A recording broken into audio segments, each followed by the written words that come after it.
తెలంగాణ రాష్ట్రంలో ఎట్టకేలకు ఎస్సీ వర్గీకరణకు శాసనమండలి ఆమోదం తెలిపింది. ఎస్సీ వర్గీకరణపై కమిషన్ సారాంశంపై ప్రభుత్వం ప్రకటన చేసింది.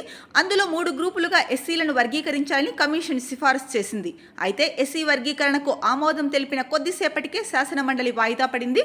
ఇదిలా ఉంటే గతంలో సుప్రీంకోర్టు ఇచ్చిన తీర్పుకు అనుగుణంగా రాష్ట్రంలో ఎస్సీ వర్గీకరణకు తెలంగాణ ప్రభుత్వం నిర్ణయం తీసుకుంది. ఇందులో భాగంగా విశ్రాంత న్యాయమూర్తి జస్టిస్ షమీం అఖ్తర్తో ఏకసభ్య కమిషన్ ఏర్పాటు చేసింది తెలంగాణ ప్రభుత్వం.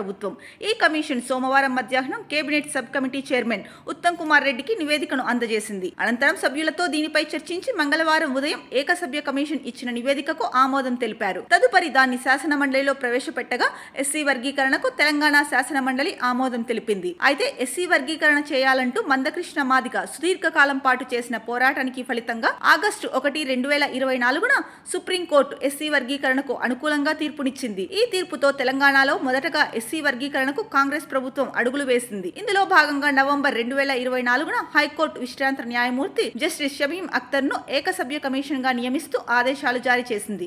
2 నెలల్లో అధ్యయనం చేసి నివేదిక ఇవ్వాలని సూచించింది.